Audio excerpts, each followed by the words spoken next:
I'm Hillary Hendershot, your host, and this is Profit Boss Radio, The Retirement Years, episode 156. The Retirement Years on Profit Boss Radio is your weekly wealth building and retirement mastermind. Profit Boss is also a movement for women who want to reach their full wealth potential and be financially free. Let me be your guide as you defy the odds, take control of your money, grow your wealth, and retire well. Do you want the secrets of wealth and retirement to be yours? This is the place. I'm Hillary Hendershot. I'm a certified financial planner running a leading advisory firm for women and couples, and I'm sharing with you real stories from real life and real people who are making it happen. Forget Wall Street. You ready? Let's do this.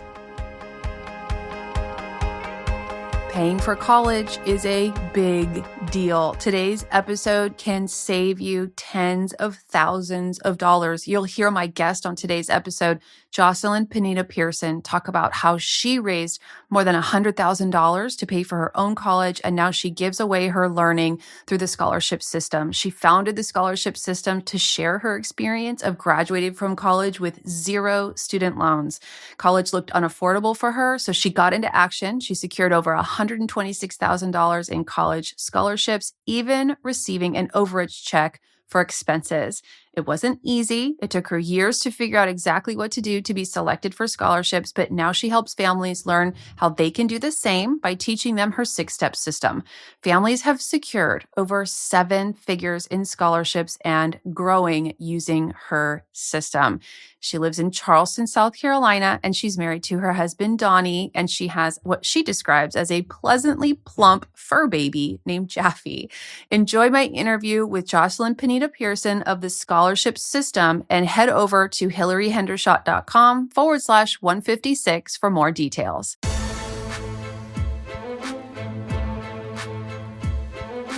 Jocelyn Panetta Pearson, welcome to Profit Boss Radio.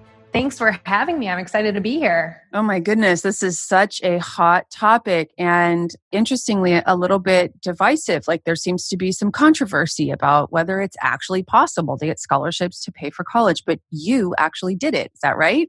Yes, I did. So I'm excited to share it. Yeah, and there's just a massive amount of information out there, and you can imagine I took some listener questions about this topic, and I would say the thing I perceive people are feeling most is just totally overwhelmed and not understanding how to navigate what's out there. So if I could start with such a broad question, like how many scholarships are actually out there, or maybe if it's impossible to answer that question, how can people begin to categorize like merit-based, athlete-based? How can we even start the conversation about what's out there? That's a great question. And giving a number for how much is out there is kind of impossible because it's always changing. Organizations are offering money one semester, not the following, and so on and so forth. But still, there is so much money out there. We just need to know where to find it. But your second question about, well, how can we really just break this down into categories? I tend to look at paying for college when it comes to money for college in a few different categories. First and foremost, where most people think about money is financial aid. So that is usually need-based aid, which families can get through FAFSA, primarily in the CSS profile. Right. Then we have, like you mentioned, merit-based aid. So merit-based aid is based on a student's qualifications. I actually personally include athletic scholarships within that because it's usually awarded by the university. A lot of times universities will look at athletes and they'll say, okay, you qualified for this academic and this athletic one. Which one do you want? So it's usually either or. Of course, you take the bigger one, but either way, it's still based on their merit as far as their athletic skills. So merit money is typically through the university. And again, it's based on qualifications, whether it's test scores, GPA, leadership, athletic skills, something that you are qualified for. Okay. So the financial threshold that maximizes the family's expected family contribution on the FAFSA is relatively low given the cost of living. I mean, I know I talk about the cost of living on my show a lot because I live in Silicon Valley, but it's just true that colleges expect parents to pay a maximum amount of money based on an income or asset level that actually isn't that high. Do you know that current number for this year? And is it true that families who have a threshold of income or assets disqualify their students for scholarships? So it varies by university. So expected family contribution, you get your EFC number from FAFSA. So that of course is one set number. But when you take it to one university versus the other, one might say, oh, that means you can pay for all of it, where another one might say, okay, that means that you get this amount in funding. So that number, even though you would think it would give you an answer across the board, it just doesn't. So it's really just the starting point. You have some families where it's usually it depends on where you are in the pool of candidates within that university. So say, for example, our family makes $150,000 and we are going to Yale. If we're going to Yale with $150,000, we are probably towards the bottom of the income threshold, very on the lower part of it. And so our chances of getting aid are a little bit higher. Now, if we make $150,000 and we're going to a small local based university, we're probably at the upper end. And so our chances of getting funding are a lot less. So it actually, this is what makes paying for college so challenging, is that there's so many gray areas when it comes to FAFSA, EFC, expected family contribution, and what a university uses to calculate what they can pay or not. And the thing is, it's just totally unrealistic. I mean, these calculations that they're coming back with, people are making 100,000 and, oh, okay, you're expected to contribute 30,000 a year. What family has $30,000, a third of their income to contribute to college? Right. The good news is if you have multiple children, it is divided by them. So that is one good thing. But yeah, it's not a set formula where you can say, okay, if you make this much, you are just blanketed across the board, not going to get money at any school. And so that's why looking for schools so a lot of people look at the schools, decide on schools, and then they see if they can pay for it. But if they can flip that search, and this is what we work with our families on a little bit, if you could flip the search and instead say, okay, here's our credentials, here's our family situation, what schools would offer us money, and then start seeing, okay, which ones, now let's narrow it down to which ones do we like. If we can start looking at it that way, you'd be amazed. And this doesn't mean going to schools that are not high quality. We had one family that they never even thought Duke would ever be a possibility for them. But by doing the research, they actually found that they fell in the right threshold and were able to afford Duke, and their daughter was able to get in. Never did they even consider it being something affordable. So it doesn't have to be a second-rate school or somewhere that they don't want to go. But by opening up the doors by saying, first, let's find schools that we can afford, and then let's see which ones we like. We have a lot of families find schools that they were not on their radar, but actually are doable. And when you say aid, that means loans, right? Aid can be a mixture of grants or loans. It could be a mixture of financial aid from the government. It could be a mixture of merit money from the school, and it can be a mixture of loans. So it's all of, so when we're talking about money for paying for college, the first step is to try to maximize how much we can get through the university. And there's two avenues. First is through merit-based. So that's okay. Hey, I'm applying here because I'm top 25% of your applicants. So I know I'm going to get a merit scholarship based on my stats. But then there's also, okay, we're also going to submit FAFSA, and based on FAFSA, you're going to give us money from the government as well. And then there's outside money, and those are third-party external scholarships. So that's actually the third category that I was going to mention earlier. Okay. So these are all the different, so we say, first and foremost, let's find a university that's going to give you something that that closes the gap as much as possible. Then, if possible, let's see if we can get money from FAFSA. And lastly, let's get it, that would bring the bill down to as little as possible. That brings our gap to what it can really be. And then let's look for outside money to pay for that. I guess I just think like a financial advisor in terms of loans are far less interesting to me than scholarships or grants. I hear, people graduating from college with multiple six figures of debt. Mm-hmm. And that's what you mean by FAFSA. FAFSA is loans, right? No. Oh. I'm not talking about loans in any of this. Oh. So when I talk about financial aid can be debt-free money. Got it. Okay, good. Yes. I'm glad I asked. Okay. Yeah. Because I agree. I mean, the goal is to avoid student loans as much as possible. Now, if we have to take out student loans, the best options are the ones that you can get access to through FAFSA because the interest rates and the terms are usually much more forgivable.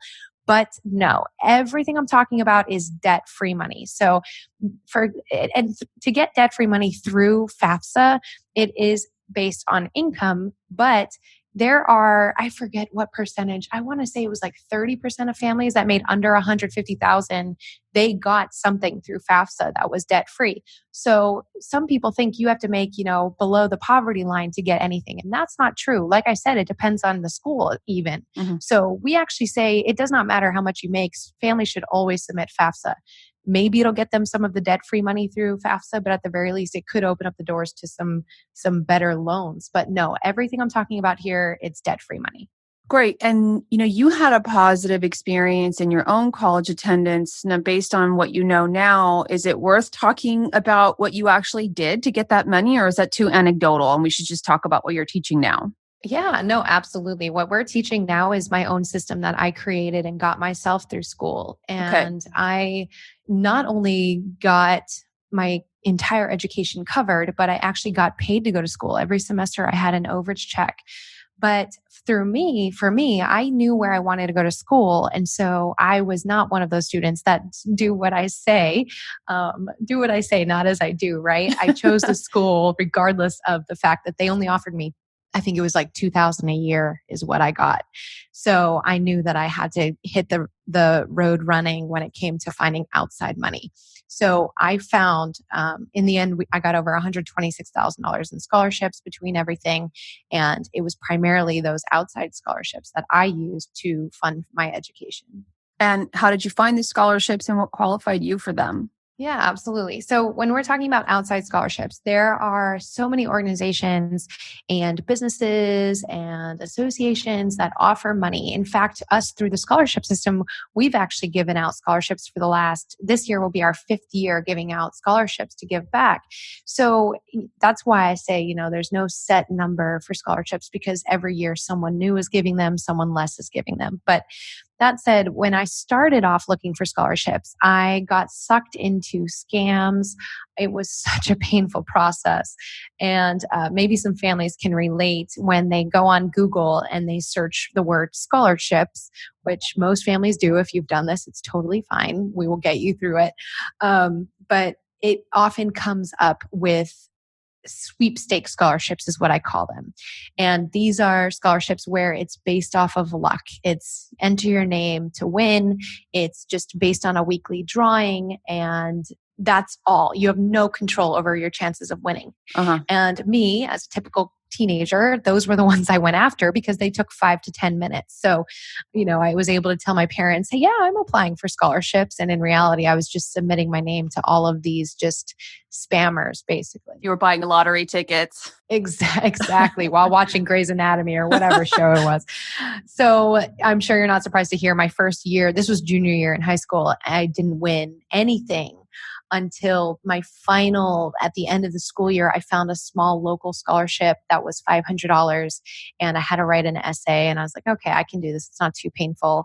And I won. And I finally got that $500 scholarship, which many parents hear this and they're like, oh gosh, that's not even textbooks, But that $500 showed me, okay, wait a minute. Those that I was applying to were not getting me anywhere, but this one did get me somewhere. And so through trial and error, I started realizing which ones were worth my time, which ones weren't, and fine tuning it. And by my sophomore, junior year in college, I was getting 50% of the ones that I was applying to. So, and there's lots of golden nuggets in here, and I hope some families might have picked up on it. It's that my journey did not end at the end of high school. I continued applying for scholarships all through college years and got more and more money every single year as I went. Okay. Yeah, there's so much in there I want to ask you about. And what you just said dovetails into many of the questions that I got from listeners. So many of the questions are some version of, how do I filter scholarship lists into the ones that are most applicable? There are emails from scholarship databases that offer paid plans or charge for their services. Are those even worth it? Seems like a ton of spam. How can people know what's actually viable? Absolutely. And it's such a fair question, especially these days with internet marketing. The email that I used when I was applying to what I now know were not worth my time, they were scams. That email has over 20,000 unread messages. It was just totally destroyed by all of these quote unquote scholarships. They were really just affiliate marketers. So whenever I tell my families how to differentiate between a scholarship that's worth their time and a scholarship that's not, we'll cover that first, and then I can give some suggestions on how to find legitimate ones a little bit easier. Okay. So that spectrum, on one side of the spectrum, we have those fast scholarships, the quick and easy scholarships, the no essay scholarships. That's another phrase that you'll often see. So these are the ones that, again, like I was doing, students can knock out in 5, 10, 15 minutes. And when you're looking at them and looking at what they're asking for, in reality, you realize, okay, this is simply based on luck and numbers.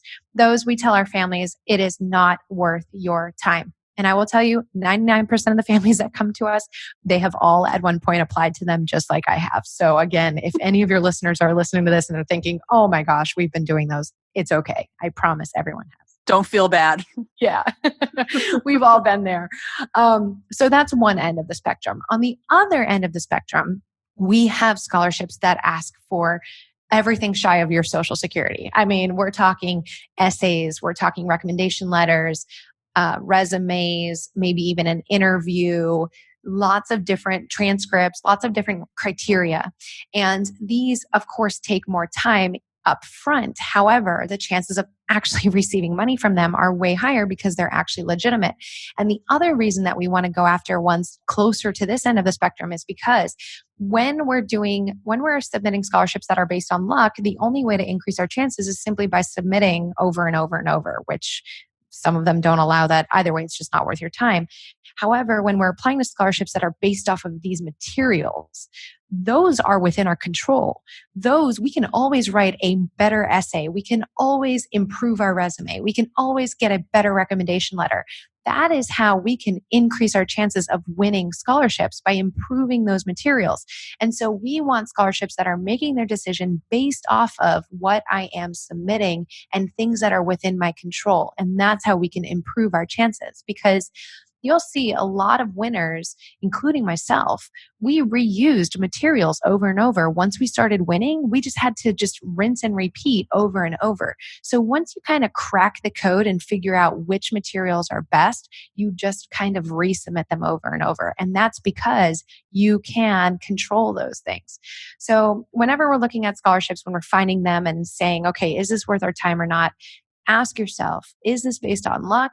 Or is this based on competitiveness? Does my student have the opportunity to sell themselves? Or is this simply based on numbers? We don't want to waste our time on ones that we don't have within our control. That is fascinating. And I did see something on your website about essays that win scholarships consistently. So it sounds like you have some value to add there. But let's back up just a little bit. So in terms of how parents can know, are there scholarship database sites that are valid and not valid? Are you offering consulting services to help people know which scholarships are potential? Or are you saying the criteria is parents, you need to go look at these scholarships and say which ones are merit-based and those are the ones that are probably worth your time? Yeah. I will say that our families that have the most success, it is a team effort. So a lot of the parents are doing the finding and the students are doing the applications. It just seems to work really, really well. That said, it doesn't have to be that way. My parents weren't finding them for me, but for some people that does seem to work pretty well. But when it comes to databases, I never say don't look at them at all, because there are good, legitimate scholarships that are, just kind of sprinkled in there. The thing is, you have to filter through a lot of junk. So up front, you think that it's way more efficient because I can pop in my name, my year, my GPA, and it gives me this nice list. But the other thing we have to remember is those databases, that's where everyone's going. And so naturally, the ones that are popping up are probably going to be more competitive than than ones that are not on those databases. And you have to pay to list your scholarship on there. So there are a lot of scholarships that are not on these databases. So we'll get to where to find those. But when we're doing these databases, I never say rule them out completely. One tip I will suggest that I will share is to create a separate email for those databases. So whether it's Jocelyn Scholarships at hotmail.com or whatever it is, keep it professional, but I would highly recommend creating a separate email for the logins to those databases. Mm-hmm. There are some databases that do charge. Honestly, from what I've seen, they have the same scholarships that the other databases have. One exception is Scholley, Schollly. They were on Shark Tank, and so they did find some smaller scholarships that are less known. I've found some local law offices on there and stuff, but I think they charge maybe like $2 a month or something like that. So they are, but as they've been growing, I'm noticing more spam in there, but it's still nowhere near as bad as FastWeb. FastWeb, I just avoid at all costs. So there are some databases. Another great one, and this isn't one where you can just plug and play, but JLV College Counseling. That is a great website. She does an amazing job at collecting lists of scholarships, but you do have to go through all of the pages yourself. You can't just populate a database or populate information and then it gives you this nice list. But again, I like that because that means a lot of families are not willing to go to page 8, 9, 10. Mm-hmm. And so the chances of the competition being higher are better. The way though that we honestly mostly find our scholarships is we avoid the databases and instead we use Google. And a lot of people are probably like, oh gosh, really? Of course I'm using Google. But we are using Google in a very smart way. Google is so intelligent. And if you get very specific with your searches, you'd be amazed at what Google can uncover for you.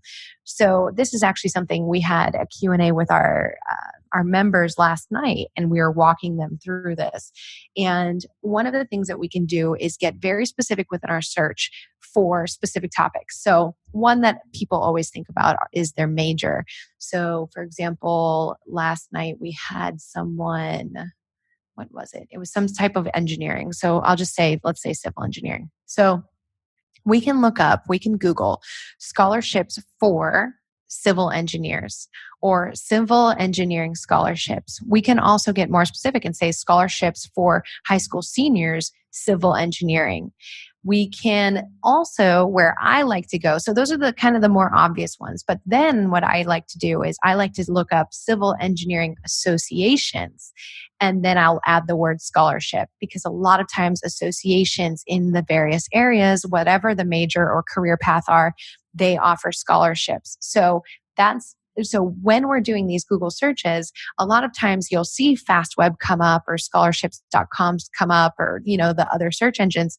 But what we do is we avoid those. We keep scrolling down and we find the actual websites. So instead of going fastweb.com/civil engineering, I'm going to keep scrolling down the results and look for, say it's civilengineering.com/scholarships.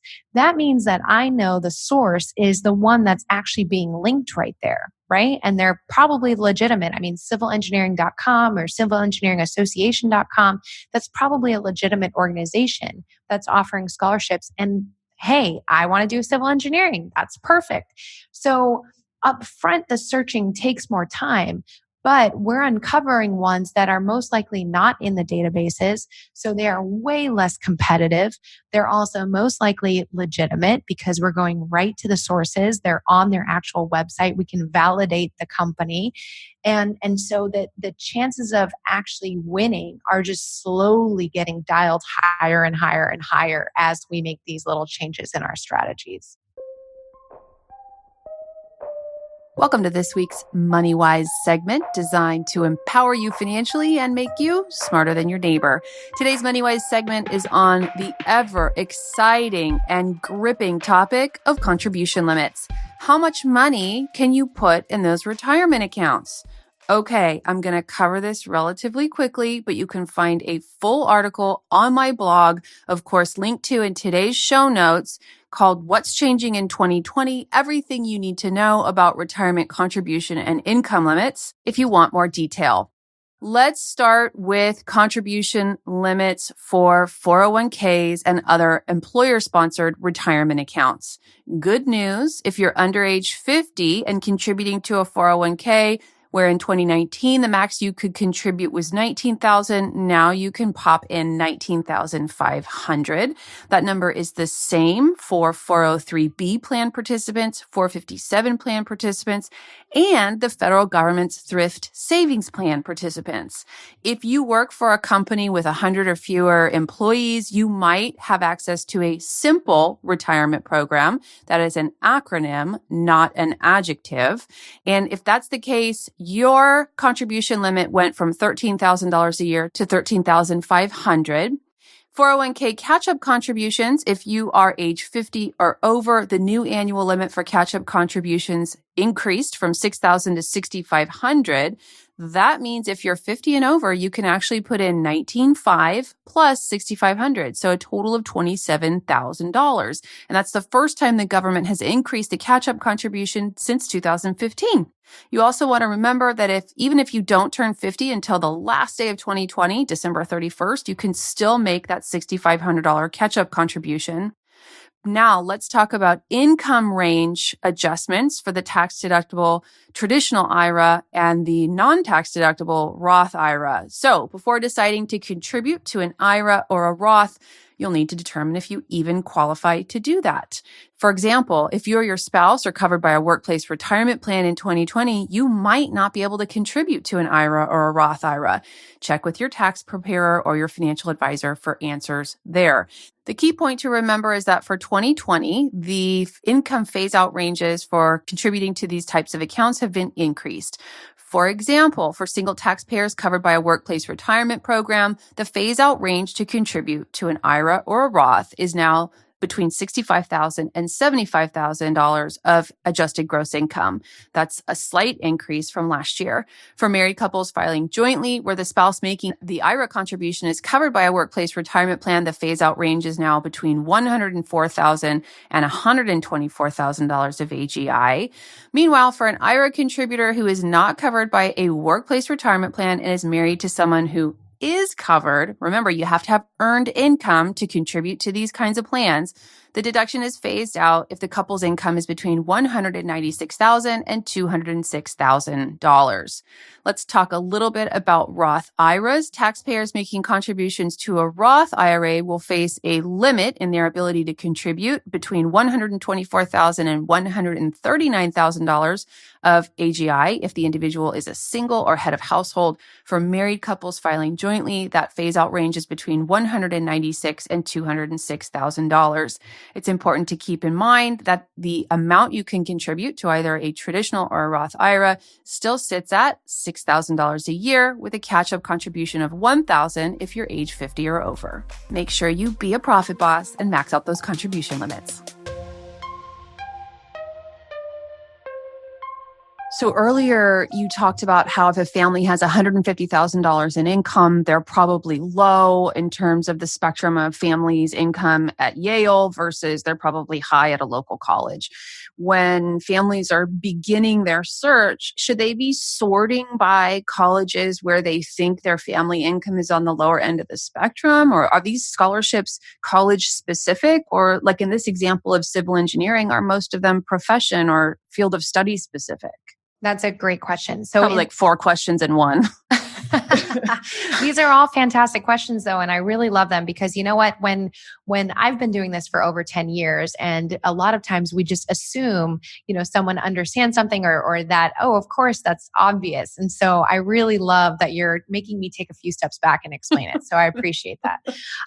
So a lot of these that I'm talking about as far as using our Google search method, we call it our savvy Google search method. But when we're doing this, we're finding outside scholarships scholarships. Outside scholarships are typically based on the major or whatever characteristic they get them for and can go to any accredited university. Great. So unless it specifically states a certain school, it can usually be for any school that they choose as long as it's an accredited university. So if it's for civil engineering, as long as they do civil engineering, they can receive that scholarship at an accredited college, unless it specifically says it has to be in a certain zip code or a certain state or at a certain university, which that definitely does exist.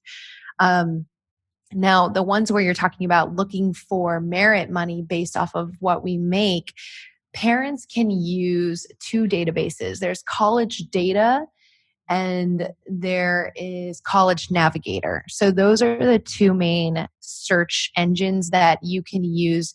It doesn't help you find necessarily scholarships, but it helps you find universities and that are based off of your students' statistics, off of their qualifications. And you can actually say, exclude statistics based off of financial aid. So if you click that, then it'll say, okay, 25% of students received money from this university that did not have financial aid. So you can actually select you can check a box that can really exclude those financial aid numbers. So again, it's college data. I think it's collegedata.org. And then if you Google College Navigator, it's a .gov website. The link is something crazy, but College Navigator is another resource. So that's for merit money. And again, merit money is through the university, but the Google method is for outside money that can be used at pretty much any university as long as it's accredited. Okay. So let's take, it is a lot of information. You're right. I can tell you're steeped in it. Let's take the example of a high school junior and let's just take civil engineering since it sounds like you've done this search somewhat recently. Where does someone like that start? Should she look at colleges that are local that she thinks she can afford, or should she start by looking for civil engineering scholarships and sort of see where that takes her, or maybe both? That's a fantastic question. So we have two programs. One that's all focused on just scholarships, where we talk about qualifications, how to apply, improve your essay, all this stuff. Mm-hmm. We have another complementary program where we walk families through the stage from, oh my gosh, what do we even do, all the way to how do we close the gap? And the reason I'm bringing this up is because I think that the stages that we use to organize that program would answer your question so perfectly. So the first stage, when we're trying to approach this, when we say, okay, honey, you're majoring in civil engineering, where do we want to go to school? That's where we need to start at the beginning and say, well, actually, let's take a step back and look at what can we afford. So let's look at how much are we willing to take out in student loans? How much are we willing to contribute from whatever money we have, whether it's cash flowing it? How much do we have in a college fund? And what do we think that maybe you could get in scholarships? So kind of creating a little rough budget. Mm-hmm. From there, so that's stage one for us. So that's really setting up the foundation. Stage two for us is finding universities so that we can start building our list of options and then seeing, okay, are they coming into this budget at all? Are they near? Are they far? And getting an idea. And when we're doing that, we want to go to those databases, College Navigator, College Data, even College Board has a search engine as well for universities. For our families, we have a spreadsheet actually where a lot of the data is exported, but you can still use those databases to find it. And so punch in your students' figures and see what universities are popping up to see if you have a likelihood of getting money from these universities. So if they have a high percentage that they give for financial aid and your family would qualify for financial aid, then the chances are higher. If you do not think that you'll qualify for financial aid, say your family makes $500,000 a year, chances are probably pretty slim, then you'd want to check that box saying exclude any financial aid offers. And I just want to see the merit money that they offer. So that way we can see if my daughter can get the merit money based off her skills instead of our financial need, and then start building that college list that way. So that's where we would begin. Okay. From there, You can, depending on how much your family makes. I mean, there are strategies, even if they're up to about $200,000 a year, that can possibly get them some money through FAFSA or some tax credits or something like, something in that arena. There's lots of different options. But the next stage that we go into is, okay, how can we maximize FAFSA? Can we negotiate with the school? Is there something that we have that we can show them that our FAFSA results aren't accurate? And how can so that we can get that college bill as low as possible. So those are the two focuses in order. That's stage 2 and 3. And then stage 4 is closing the gap. Okay, so this is how much we think we're going to have to pay for this college. What is left? So say we have a gap of $10,000 a year that we need to close, or $20,000 a year that we need to close. Okay, let's start looking for external scholarships. Now, this is the thought process of the flow, but I will say that students should start looking for external scholarships as early as they possibly can, because there's scholarships out there for kids as young as 13 years old. But to pay for college? Actually, Wow. there's scholarships for kids as young as 4 years old. They draw a painting or they paint a picture and they can get a bond. Oh, but those are, of course, a little less common. Yeah, I know. Everyone always hears that and they're like, okay, well, I'm going to have my baby start. No. Right, exactly. But the logic of it, the stage flow, I just want people to understand that first, the biggest way to knock off the bill is to find a university where my student can qualify for merit money. Okay. Then see, okay, can we get money through FAFSA? If not, okay, we moved to stage 4. That's fine. But you may be surprised with FAFSA. You should always try with FAFSA and CSS anyway. And then lastly, we want to try to close the gap with as much external money as we possibly can. But that said, that external money we can start applying for. In my opinion, no family should start later than junior year in high school. But that said, I applied all the way through college. So my senior year in high school, I had enough money just for my freshman year. By the end of freshman year, I got enough for sophomore, and so on and so forth. So if a family, say there are students already in freshman year in college, it's not over. They can still change. If they had to borrow for this year, they can change that next year. That's 100% doable. It's really, I guess, inspiring / empowering. And it sounds like you built skill as you went. So you got more and more effective at actually receiving the scholarships that you applied for, right? Oh, absolutely. And that's why we call it the scholarship system, right? I felt like I kind of cracked the code. I kind of figured out this system and made it a well-oiled system. It was beautiful. That's what I like to hear. Okay, going back to our civil engineering junior in high school, what if she's active in drama? Are there other skills or abilities that she should foster or nurture that make her more likely to receive a scholarship? I love that question. I'm so glad I'm asking questions you love, Jocelyn. Well, you know what? The reason I love this is because I think I give an answer that a lot of families don't expect. And that is because a lot of families think in order to get money, their student has to be involved in everything under the sun. And I'm here to tell you all and let you guys off the hook and let your student off the hook. It is better to be deeply involved in a few things than to be surface level involved in a million things. Committees see right through it when students are a seat warmer. So if they are super passionate about civil engineering and drama and they are very involved in those two things, and maybe they have a part-time job on the side, that is amazing. I would rather see a student get very involved, take initiative, maybe lead a project here and there within those few things than to try to be in a million clubs. But that said, also, a lot of students fall into the challenge of, for example, athletes. This is very common. Athletics, it takes so much from students. But if they're only in athletics, we do want to see them in something else. But again, they don't have to be involved in a million things. But if they are involved in drama or band or music or whatever it is, they can find scholarships for their hobbies as well. So it's not like they can only get scholarships from outside sources based on their major. That's just the first search. After that, we can start thinking of any kind of passions. We've found students that, oh my gosh, we had one that loved horses. We Googled scholarships for horse lovers and found her found her 6 different options. The most expensive hobby on the planet. Yeah, that's true. That's the equestrian scholarships. Okay, good. Sorry, I interrupted you a little bit there. So it sounds like what the student should do is find what he or she is really passionate about, go deep, take leadership opportunities as they arise, or spearhead some kind of project so that committees can see that you're able to get things done and able to get people to kind of come under your wing. Stop me if at any point I'm way Yeah. off here. And so parents can stop having their kid have an 80-hour-a-week gig starting in their sophomore year of high school, trying to do everything, candy striping, the 5-point GPA. They don't have to be all things to everyone. Right. 100%. I mean, it's similar to hiring a candidate. If any parents have ever hired someone, these committees are looking at it in almost the same perspective. So that's something to keep in mind.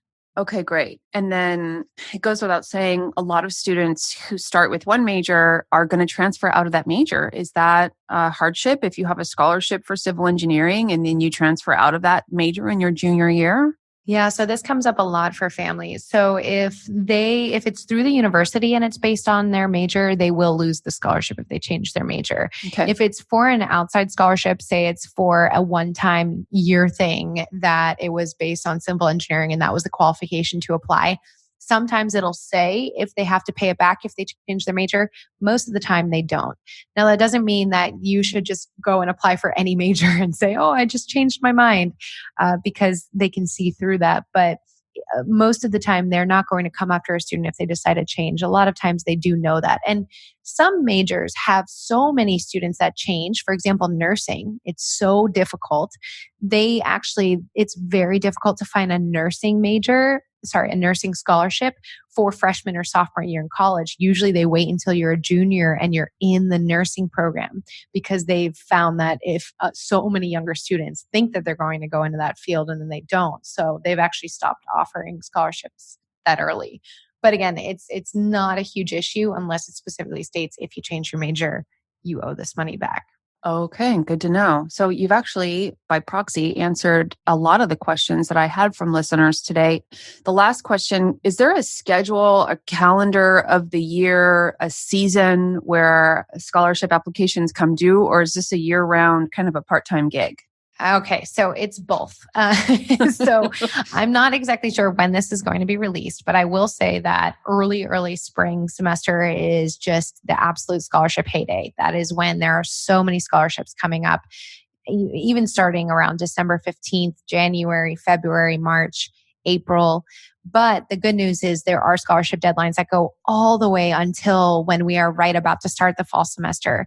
So us through the scholarship system, we actually, like I said, we give out scholarships and our deadline is in July and it's for that fall semester. So, but we are not the only ones that are that late in the game. We do it on purpose so that we could see students that need last minute money. But there are a lot of scholarships that have May, June, July, sometimes even August deadlines for the fall semester. But the way to think of the scholarship calendar is basically August/September. That starts the new scholarship season. And when we're applying, we're typically applying for next year. So sometimes you can find a scholarship for the next semester, but usually it's for the next school year. So in September, we'll say that's when we start applying. So say it's September 2020. We would be applying for scholarships for fall 2021 typically.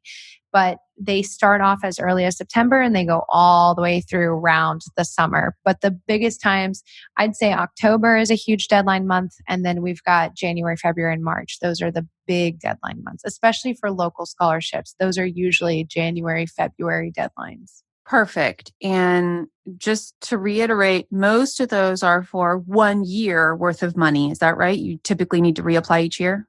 It depends. Sometimes I've received both. I've received ones that are from external sources that are annual. I've received some that are a one-time thing. I've also received some where it was a one-time thing. However, because I received it once, I was eligible to apply for the following years and I got more and more money. So sometimes they have you reapply, but it's more so to decide how much money, not necessarily that you will get money.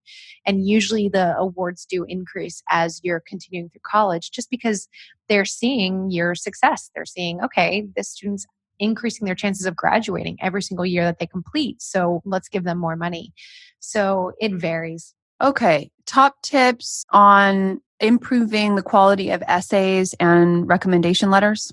Yes. So when it comes to writing essays, the biggest thing, first off, is to answer the question. And I know that sounds like it would be obvious, but you would be amazed at how many essays we review that the question is danced around or just completely not answered. I think students either they have a pre-created essay that they just want to reuse, or sometimes they get so excited and they really want to tell a story about something that they completely miss the mark on the actual question itself. So, what I recommend for that, an exercise that we teach our families, is to read the essay out loud and ask your parents to guess what was the prompt and see if they're even close. So that way we can confirm, okay, we did indeed answer the question. A second thing with essays is to typically we can sum up almost most essay prompts. Ultimately, we can talk about a past experience that happened to us, what we learned from it, and how it's going to change the trajectory of our life. If you ask me, what do you want to do with your life and why? What are you majoring in and why? Name a difficult time and how that impacted you. All of these essay prompts usually follow that kind of scenario. Mm-hmm. But the caveat here, what we talk about a lot with our students, when you're writing these essays, try to tie in values.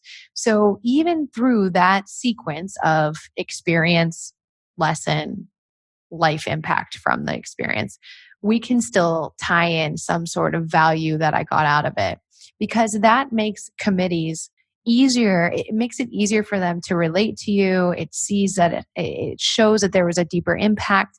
And if you choose an interesting value, something other than I'm hardworking, something that's a little bit more unique, then it's memorable. They can usually, like when we've gone through so thousands of applications at this point, and so many of them will say I'm hardworking or I'm dedicated, but the unique ones, it's really funny because we cover the names.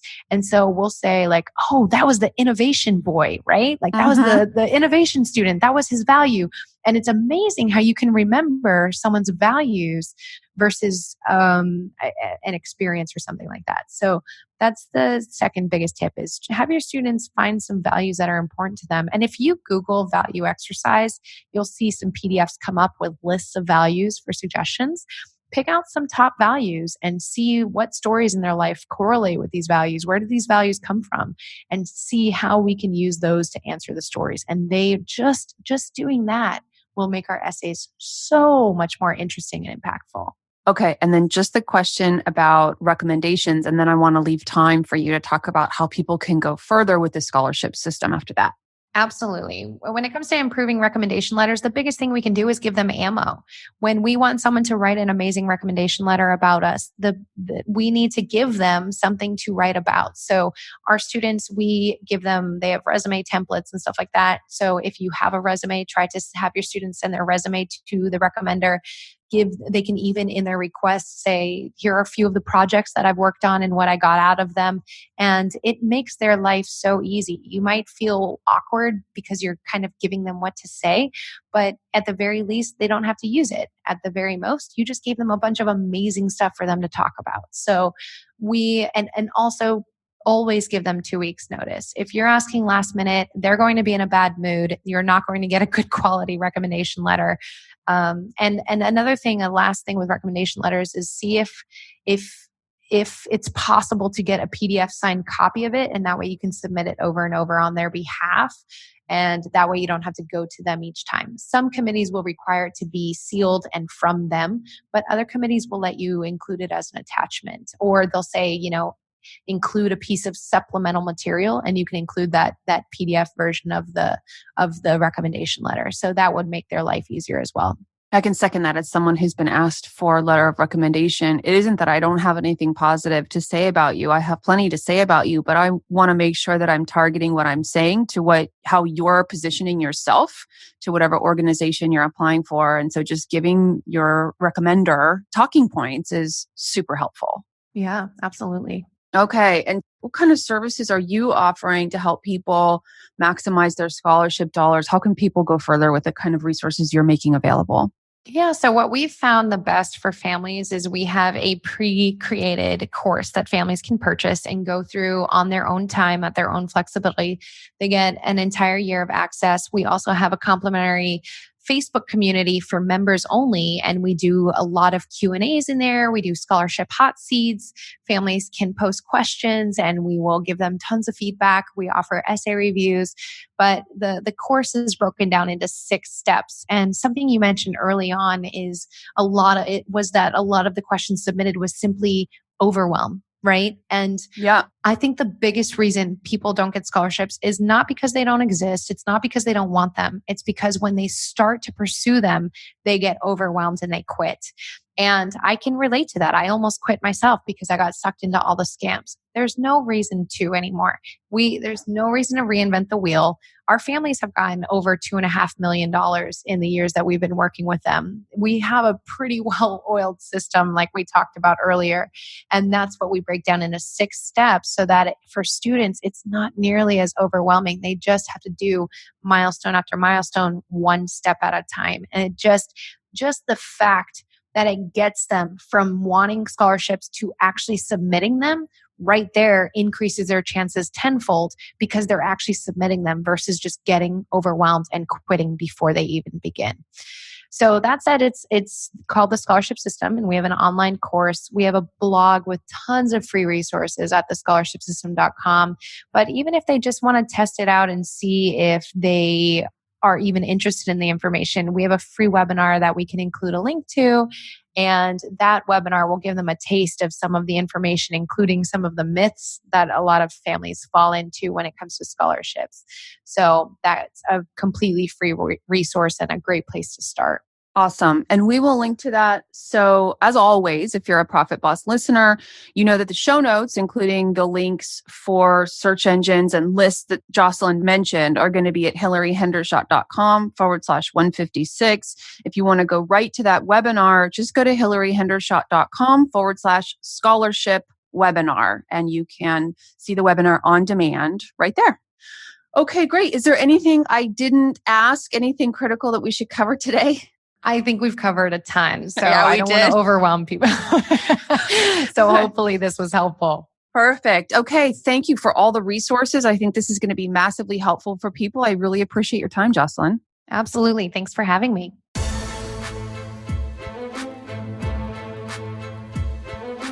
Hey, Profit Boss.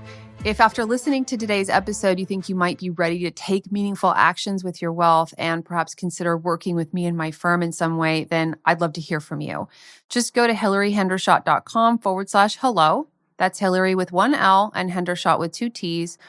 .com/hello. When I'm not sitting behind the mic, I'm running Hendershot Wealth Management. We're a fee-only fiduciary financial advisory firm. We work with women and couples to take their finances to the next level. Everything I talk about here on the show gets personalized and put to work for my clients. So I ask you, why wait till tomorrow when you can start realizing your full wealth potential today? The life you want to live, it doesn't have to wait. Just imagine the freedom and joy you'll experience when you've secured your retirement and enjoyed the years leading up to it. That's what I want for you. That's what I do for my clients. And if that's what you want for yourself, just head on over to my website right now, hillaryhendershot.com/hello. All of our initial conversations are totally complimentary. So let's just see where a friendly conversation may lead. hillaryhendershot.com/hello.